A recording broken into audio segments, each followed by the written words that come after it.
Okay, good afternoon, everyone, and welcome to PNP Live. I'm Brad Graham, the co-owner of Politics and Prose, along with my wife, Lisa Muscatine, and we're delighted to have with us this afternoon Professor Olúfẹ Táíwò, here to talk about his new book, Reconsidering Reparations. A couple of brief housekeeping notes first, though. To post a question at any point, just click on the Q&A icon at the bottom of the screen. And in the chat column, you'll find a link for purchasing copies of Reconsidering Reparations. Olúfẹ's an assistant professor of philosophy at Georgetown University. His research and teaching have focused on social and political philosophy with an emphasis on connections between racial justice and climate justice. This research has led him to approach the subject of reparations in a different way than most, and that's what his book is about. The issue of reparations for slavery, of course, has come up for much debate, especially over the past decade or so. Most theorizing about reparation treats it as a social justice project, emphasizing restitution for historical wrongs. But Olúfẹ, he presents a different case for reparations, one rooted in the issue of climate change, with distributive justice at its core. This approach, which he calls the constructive view of reparations, argues that reparations should be seen as a future-oriented project focused on building a better social order. He contends the costs of building a more equitable world should be distributed more to those who have inherited the moral liabilities of past injustices. Talking with me about this will be Brandon Hogan, associate professor in the philosophy department at Howard University. He not only has a doctorate in philosophy, but before that earned a law degree. And one of the topics he's thought a lot about has been racial justice. Brandon also has a dog who you might hear every now and then in the background, but we'll try to just focus on the conversation. So Olúfẹ and Brandon, the screen is yours. Awesome. Thank you for the introduction. So Olúfẹ, we talked about reparations kind of in the past, but I was really struck by the introduction to your book, Reconsidering Reparations, and your choice of audience. It's kind of great that you made this point that here's the people I'm talking to, here's the people I'm not talking to. So can you talk about, say a little bit about why you chose the audience you did and what you think the benefits are of structuring your audience for your book in the way that you did? So I guess a couple of things about the audience. I primarily had Black folks in mind, but the more targeted thing is if you support racial justice, then you're in the target for this book, right? If there's any version of racial justice, there's any version of reparations you would think about, then you're in the audience for the book. And for me, one thing that I was trying to avoid is this kind of binary thing that happens a lot where, especially in the US, because we have two political parties, right? So the idea is, the only political choice that matters is for or against, right? That's one way that people read things. So I've read a lot of reparations pieces or reparations articles or even books that seem to be about convincing somebody who opposes the whole thing that they should support, a specific version of reparations. But I think there's a whole other set of arguments to have, a whole other set of discussions to have around, what version of reparations should we support? What version of racial justice should we support? What should we go for within the group of people that are, on the team at all? And so that's what I tried to focus on in the book. So was your choice driven by some notion that there are certain people who weren't going to be convinced? Or is it just, what drove the choice? It's partly that there's some people that aren't going to be convinced no matter what you say, right? So it doesn't make sense to try to convince them. But I think it's even worse than that. there's some people who can derail the conversation, can pull the conversation to being about the questions they have about reparations, which can, take away from the energy and focus it requires to answer another set of questions, right? So people should ask, what are the specifics about which people should get reparations? People should ask whether or not reparations is a good idea. Those are legitimate questions, but they're not the only legitimate questions. There's a whole bunch of other questions to ask and answer, and those can get ignored sometimes if there's too much energy around the kinds of questions about reparations that people who are hostile to racial justice at all might ask. So I wanted to make sure that I was just coming clean about the fact that, look, I'm focusing in on a particular set of questions about reparations. It's not going to answer everybody. It's not for everybody. Mitch McConnell's not going to like this book. That's fine. Right. And I do feel like some of those conversations can be time sucks. I remember people asking me in the past, well, there's Black Entertainment Network. Why is there not a white entertainment? It's like, no, I'm not answering that because, like, why? Right. You're wasting my time. Right. Yeah. Like, and there are things that I might answer in a conversation that I wouldn't answer in a whole book, Right. So even beyond the silly questions, there's just a question of focus. Right. So you consider two views about reparations, two justifications for reparations for colonization and for American slavery. I think both of these views kind of encapsulate the way I tend to think. So can you say a little bit about the harm repair view and why you think that view is problematic? Yeah, so there are two kinds of views that I talk about, like you said, one of which is the harm repair view. I think I should say first that I think both of the views are right. So it's not a question of, people fundamentally making a mistake about what reparations should do, but it's a question about which of these is most comprehensive. That's really the kind of challenge that I'm putting for myself in the book. So the thing that the harm repair view does is say what reparations is about picking a group of people that are getting reparations and making them better off, whether it's African Americans in the United States, whether it's First Nations folks in Canada, whether it's the population of the Caribbean. What reparations should do is take them from the level of wealth, living standards, public health that they're at and raise them to a higher level. And I think the most important thing that gets right is it gets the stakes of reparations right. Right? Those are the things, that's what should be important. That's where the moral emphasis comes from, and not just the moral rightness of reparations in an abstract sense. We're not just keeping track of credits and debts like some disinterested accountant. We're looking at actual people who are being targeted and preyed upon by a system of racial domination that was built in the past and that continues to today, and we're trying to do something about that. So I think the basic setup of it is right. I think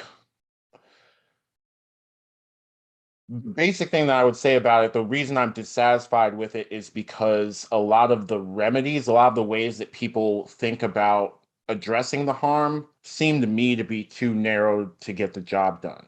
So you could talk about giving people just straight up cash or maybe land, physical assets, or maybe financial assets like baby bonds.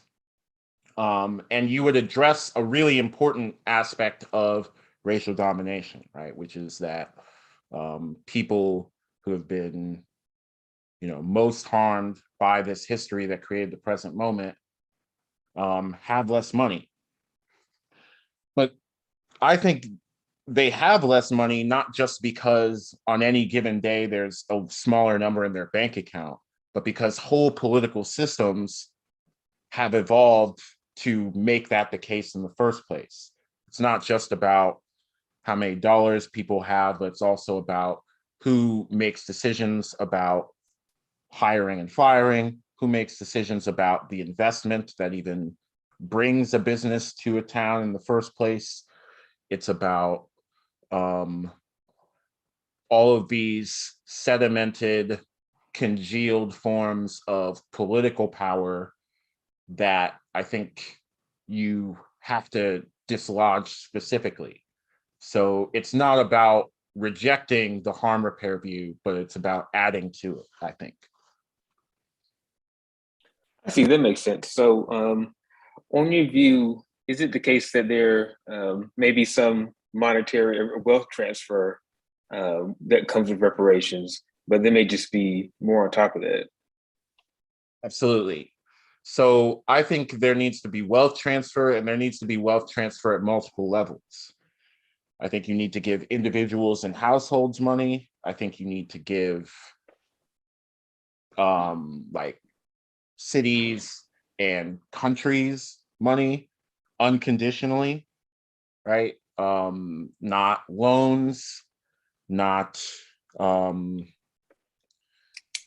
anything that would generate debt, but just straight up transfers. We need massive redistribution of wealth. And that has to be a central goal of reparations, even on my view. So that aspect of things, the harm repair view has gotten entirely right, I think. But we just I think we should add on to that redistribution of political power, addressing environmental problems, so on and so forth. Right, that makes sense. And you say a little bit about their relationship repair view, because that seemed to be right as well. So what do you think? So I'll take you to be saying that the harm repair view is fine, but it's kind of narrowly focused in a way that it's not expansive. So what do you think is, I guess, missing or problematic about the relationship repair view? So in the abstract, I would say something actually similar about the relationship repair view.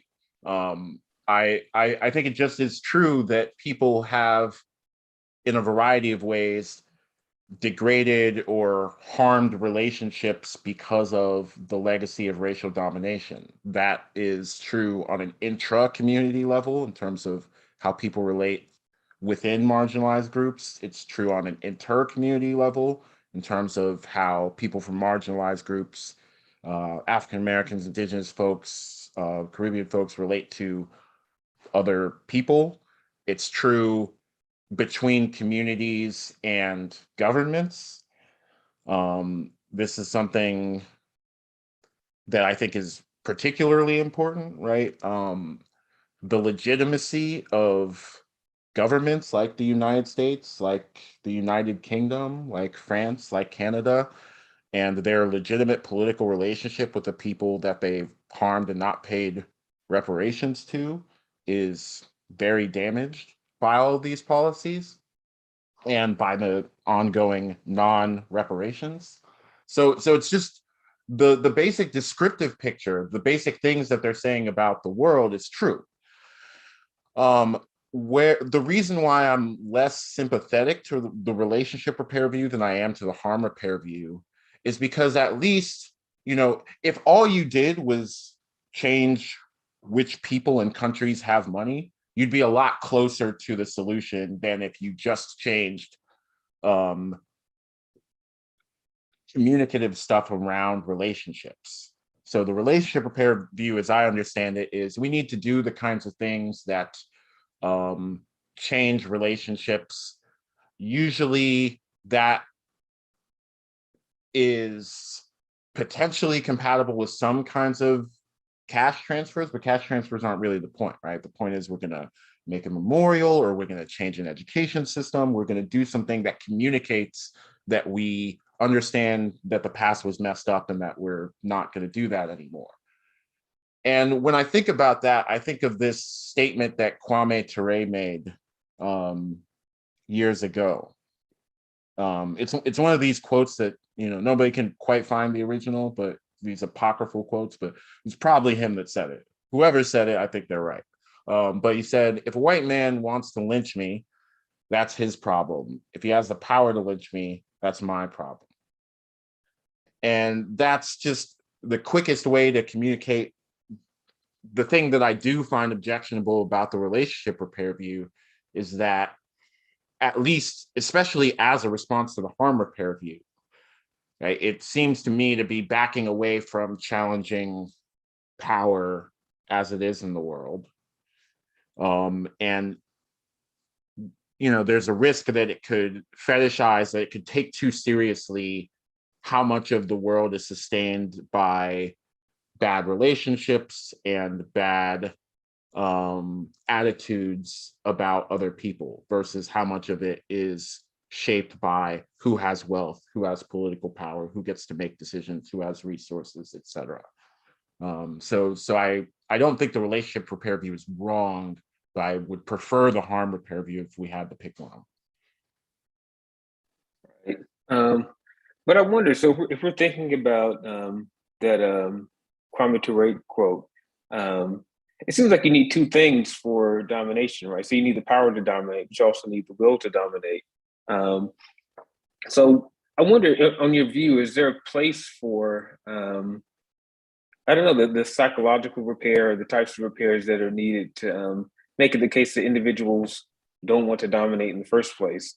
Because one worry you may have is that we can have a reparations program. It can be based on self-determination, but the patterns can resurface because of hearts and minds.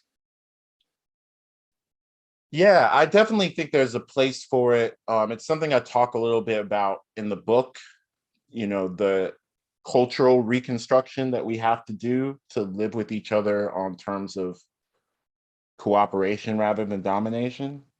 So I definitely think it's very important. But I think the relationship repair view kind of puts the cart before the horse, because this is a point that's made by Eric Williams, who wrote the book Capitalism and Slavery, which is a really important work of history that took a radical view about what the relationship between those two things was. He went as far as to argue that racism was the consequence of slavery rather than the other way around, right? So you start with a economic and political system that requires the domination of other people, and that's why people start to hate other people and discriminate against other people in these particular ways.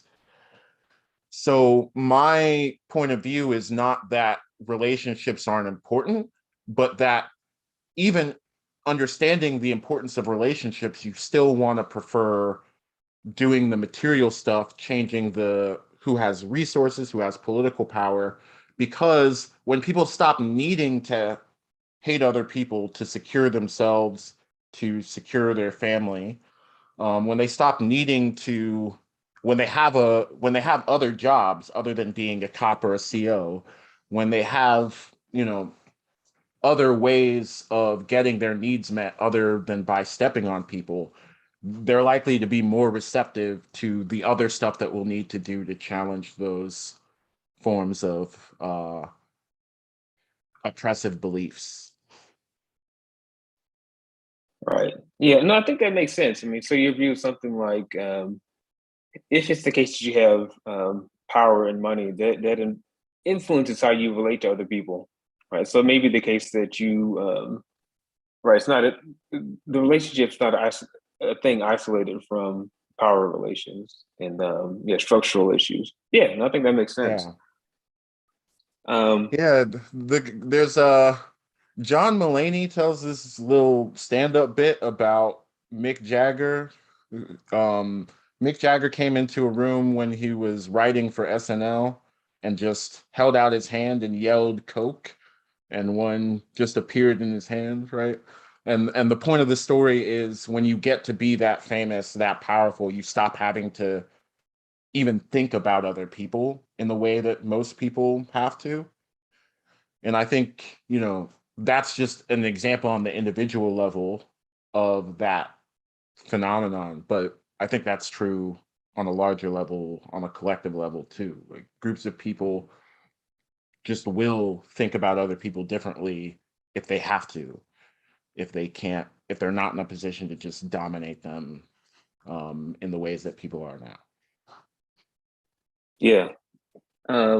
So I hate to backtrack. I had another issue or maybe thing I wanted to discuss about the harm repair view. So it seems like your view is that the harm repair view is too narrow because it's strictly backward looking and it's not forward looking. We got to talk about your positive view as well. But I wonder, would you say to a person that says, look, we can have some notion of what wages would have been for slavery. We can adjust for inflation. And let's say, here's the check, here's what is owed. That's one conversation. Then this future conversation is something else. So why do you think we need to think about the future and the past?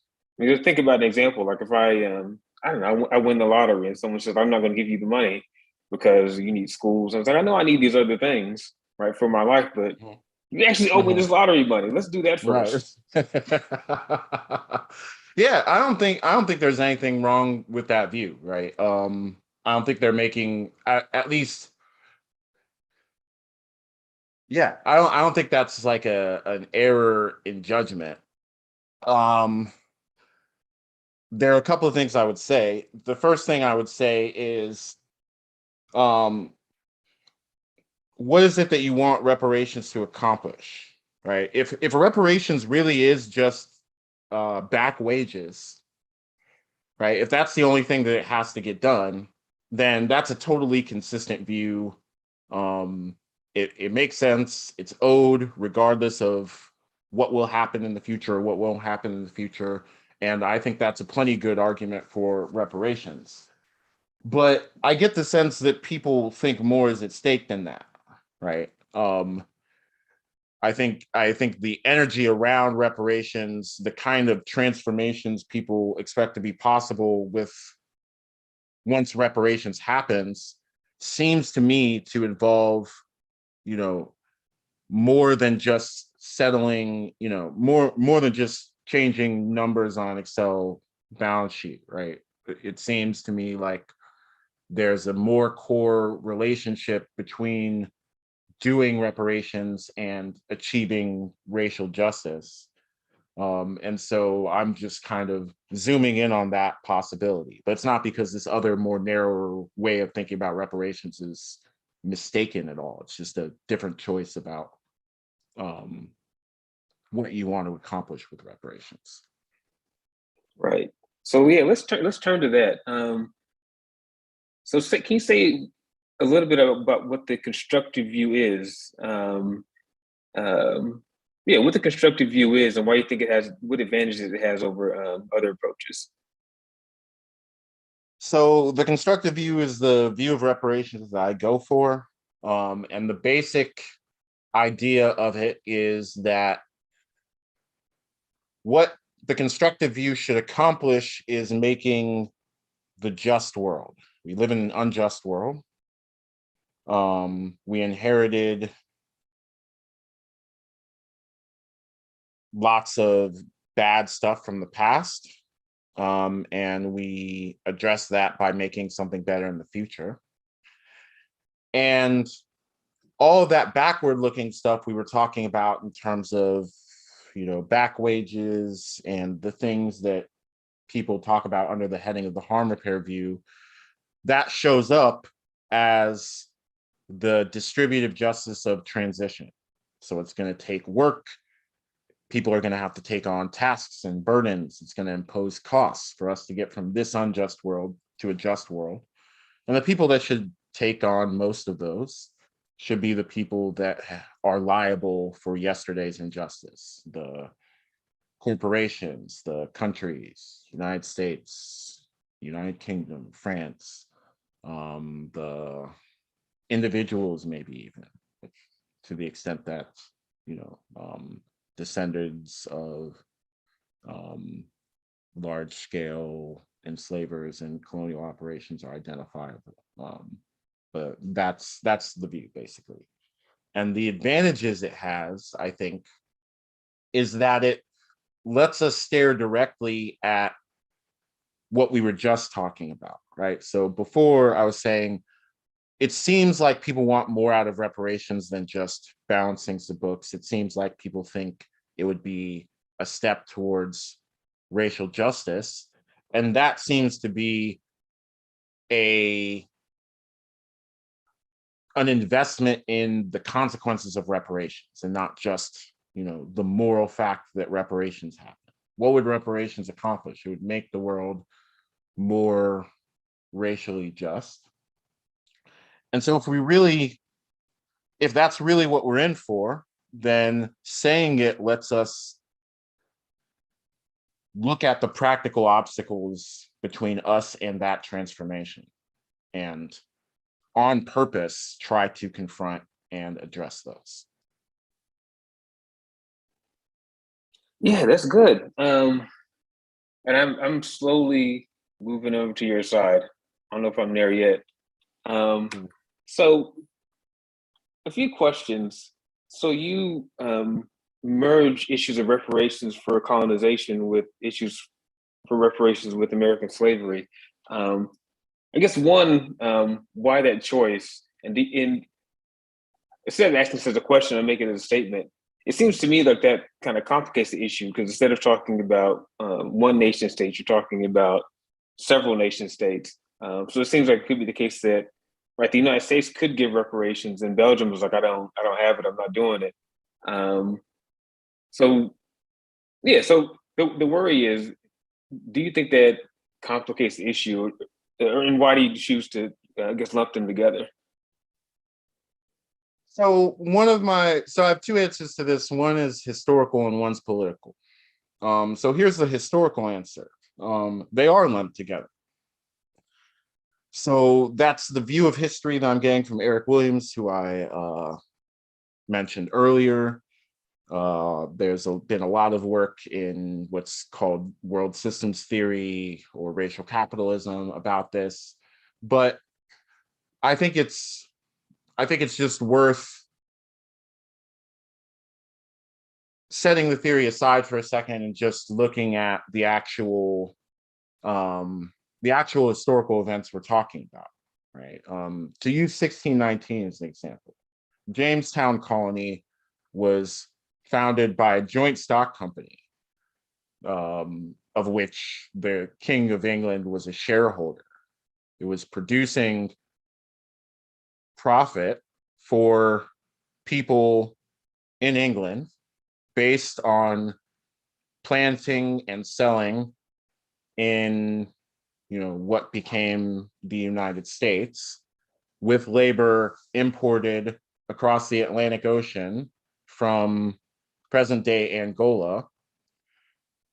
And those people were actually originally being routed to a Spanish colony, right? So there's this whole intrigue across 4 continents, and you might have heard it under the name triangular trade, but that's just what this was. There was a whole world system being set up, networks across different networks of politics and trade and economics across oceans and eventually across the whole planet by the 16th century. And these just were linked phenomena. People were enslaved in order to make colonies profitable. And so the phenomenon we're talking about just were linked. This is a little more obvious, I think, in the Caribbean than elsewhere, just because of how politics is developed. But I think that's just true. But politically, I think you're totally right. It introduces more complications. It makes more things relevant, and it makes things complex. What if the US says yes, but Belgium says no, right? So on and so forth.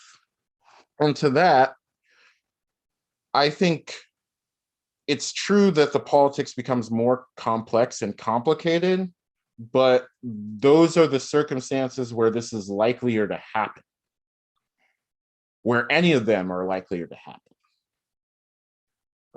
Something on the order of 100 national independence movements won wars or battles of diplomacy against their former colonial masters, at the same time as the successes of the civil rights movement in the US and similar movements in the UK, all in the same few decades passing the Second World War.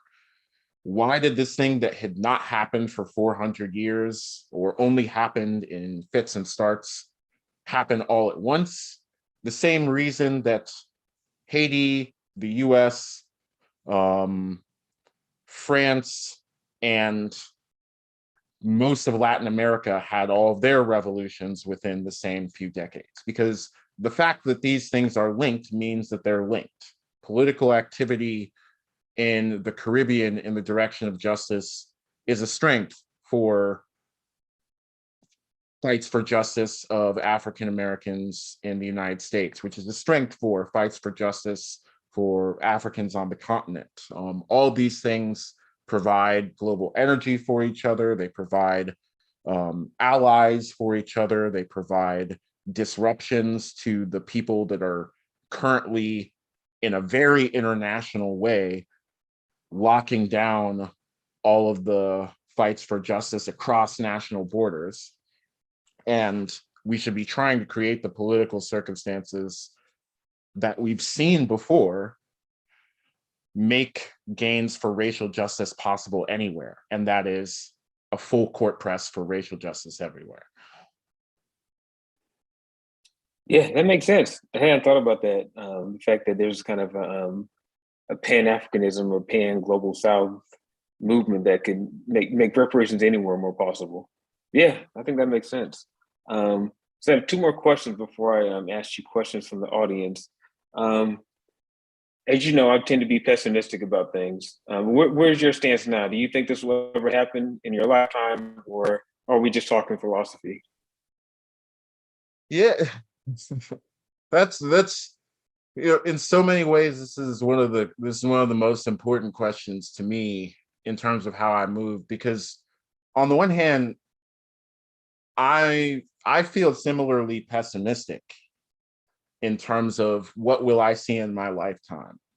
I would love to be surprised, but I don't expect to see anything like this in my lifetime. But I've just developed a way of thinking. I've developed a way of thinking, a way of relating myself to political activity where I don't have to. And I don't think it's exceptional or new or anything like that. I think so many cultures have ways of thinking about this. In the last chapter of the book, I tell this story about soy sauce, just to give a flavor of how ordinary this kind of thinking is. I give the example of somebody whose grandfather planted trees in the 1920s to make it possible for what his grandson is now doing in the 21st century, which is brewing soy sauce in a traditional manner. And so many cultures around the world have practices that do this, that link up what people are doing, the actions people are taking across generations in really, I think, culturally and spiritually important ways. And if we think of ourselves like ancestors, I don't think the kind of pessimism that we might have about what's accomplishable in the next 10 or 20 years would stop us from continuing to struggle in the kinds of struggles that are going to be required to get something at this scale done. Yeah, and it seems like that's kind of like a heroism. Like you do a thing not knowing what the outcome is going to be. You may not be allowed to see it. Yeah. Yeah. So this is a question that's been asked in the chat, but I was going to ask you as well. So when we think about the climate crisis and climate change, right, it seems like that affects everybody regardless of your status. So why do you why do you include a discussion about climate crisis in the book about reparations? Yeah, climate crisis is going to affect everyone regardless of status, but how it affects everyone is going to be very much tied to status. And one of the examples that I learned from and that I specifically use in the book to make this point is the example of Hurricane Katrina, right? There was the hurricane itself, hurricanes aren't racist, but the social structures that get hit by hurricanes are. And those social structures meant that when people were out looking for food or medicine or supplies in the aftermath of the hurricane, they were much likelier to be targeted with violence if they were Black, and the media was complicit in that. They were much likelier to be labeled as looters even by media from outside. It also was literally sedimented in the value of homes, as we know from lots of social science. Home values are tied to the race of the owners. Black homes are appraised at less value than white homes, which means that on the back end, after the crisis ends, disaster insurance payouts are going to be less for Black residents than white residents because they are calculated according to the value of the home. And at each of these stages, and the people who were able to leave in the first place are the people of means, people who aren't elderly or disabled, and of course, who have financial resources. And being Black negatively correlates with all those things because of various forces of structural racism. So every aspect of this, from the lead up to the actual experience of the hurricane and the immediate aftermath to the longer scale recovery, are things that put pressure on the social system. And social systems like that were built out of racial capitalism, out of global racial empires, I call it, are very choosy about where they direct support and where they direct bullets. And those have everything to do with race. And Hurricane Katrina was not the first time, and it's not going to be the last time. And so we have to get out in front of that, I think. Yeah, that makes perfect sense, Fred. So it seems like you had a view of reparations that said we're simply talking about balance sheets and checks. That doesn't help you when FEMA doesn't show up and your house is flooded. And yeah, it seems like these other things that you can't, at least not immediately, buy your way out of. Yeah. And I'm not, even if all we get are checks, we still need the larger perspective of the constructive view to decide what to do with the checks, right? Because maybe buying beachfront property is not the move. And, you need a forward-looking perspective to identify that. So I think the constructive view is useful, even if we still think the most important demand is the cash transfer, which I do. Yeah, that makes sense. All right, so I'm going to turn to audience questions. We have one question. How did you get interested in the topic of reparations to begin with? I got interested in reparations. I got interested in reparations just as a kind of back end of my interest in history. I've always been really interested in history, and I was trying to learn all the things I talked about in the second chapter of the book, all the claims about how our social system has been set up through slavery and colonialism. And it seemed like a natural way of thinking about what that means from a philosophical perspective. And there's a rich history of activism and Black thought around reparations. And it just kind of snowballed from there.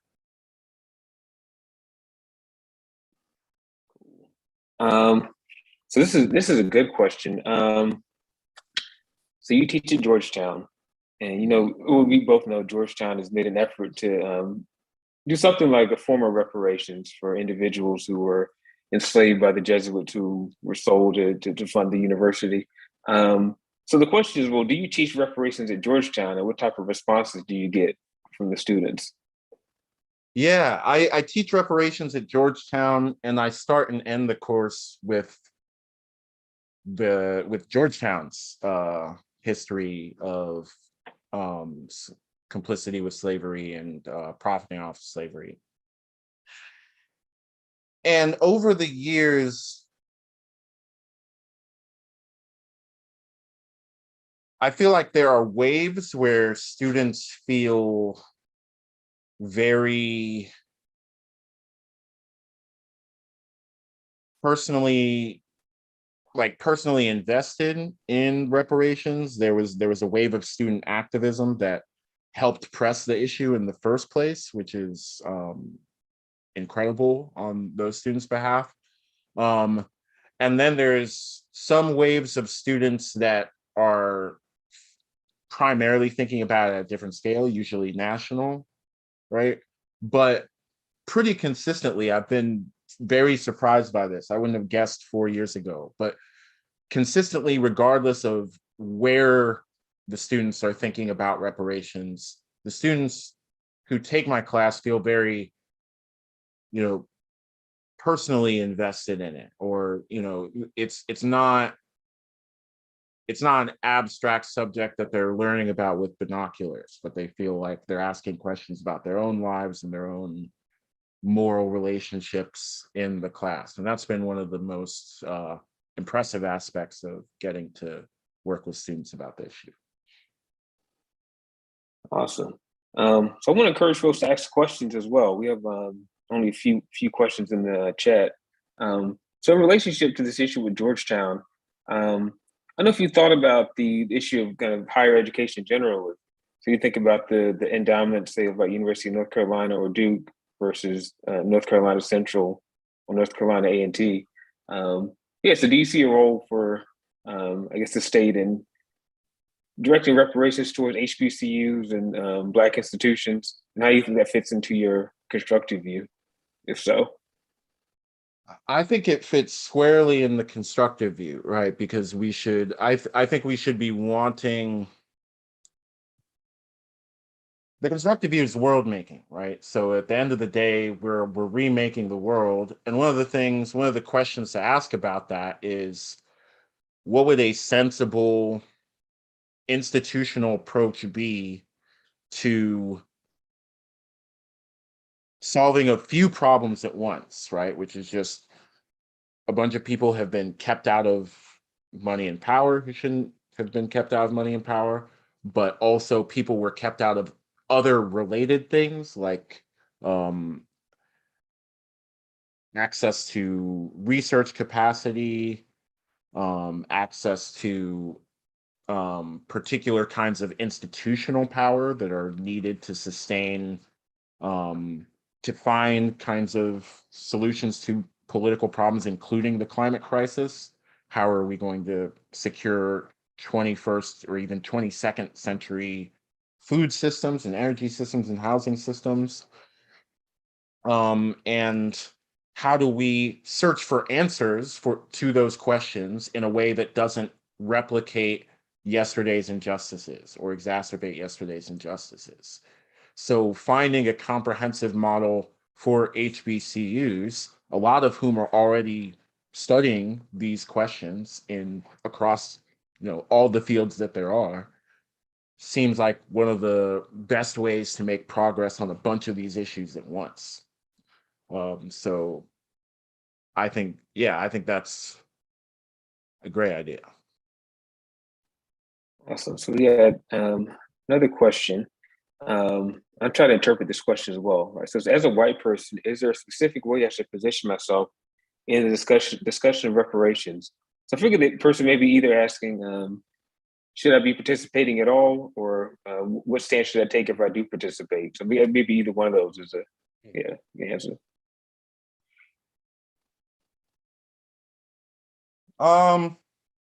Yeah, I don't know. I guess a central thing I always think of is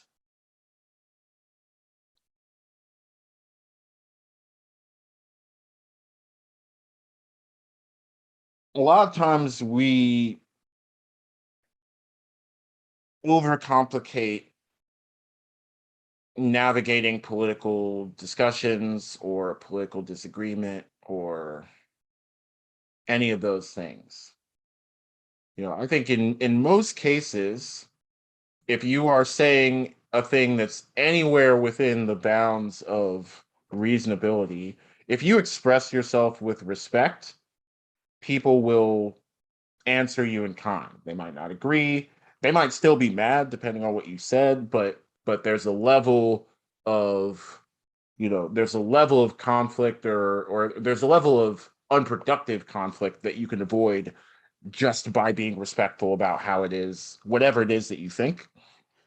And so I would think if you're feeling nervous about engaging on these issues, that would be the first thing to say. Um, I think this is important on the constructive view just because we're not talking about balancing books. We're talking about changing everybody's political system, everybody's government, everybody's energy system. And so it's not as easy to make firm lines about who should be in and out of that discussion as it might be on other views. And yeah, I think a consequence of that fact is, I wouldn't personally agree with somebody saying, you have no role in this discussion. But again, there's a difference between having no role in the discussion and having like the central role of a discussion, which we talked about at the beginning with the audience thing, right? So part of respect is figuring out, a way to appropriately balance what the discussion is about with what your needs might be or what your preoccupations might be. Yeah. And so as you can tell, it's a difficult thing to give hard and fast rules about, but those are the things I would think about in discussion about this. Yeah, that's a good answer. Maybe a quick and dirty answer. Don't show up talking about how you didn't own slaves. Like that's not Yes. helpful. Yeah. Yeah. Don't talk about how you didn't own slaves, and don't talk about when your family immigrated. Right. That's not, that's all well and good. Save Yeah, it for the family reunion, yeah. So here's a good question. How is your constructive view of reparations relevant to indigenous communities? Hmm. Yeah, this is a really good question because I mentioned indigenous communities, indigenous nations a lot, but in terms of the examples I give, but I have said less about um, I've said less in the way of specifics as far as indigenous folks goes, and that's me hopefully, you know, doing my version of the advice I just gave, right? Like I'm not enrolled in Indigenous Nation, and there are, I should be careful about how I speak about those issues. Um, but it's definitely a part of it. It's definitely a part of the constructive view because Indigenous folks were, among the people most harmed and marginalized and by the events that we're talking about. And also because there are ongoing Indigenous political movements that are extremely relevant for the details of how any good version of the constructive view would go, the land back movement in particular, right? So the example that I use in the book of the constructive view from the real world is, I hope, a good central case of how I would hope this would go, which is the Republic of New Africa, which was a Black radical group that called for reparations. And the form of the reparations that they called for was, I think, important they wanted the United States to cede its claim to a bunch of states in the South, not to cede it to the Republic of New Africa directly, but to cede the US's claim to it, to put the Republic of New Africa in a position to sit down with indigenous nations and come to an agreement.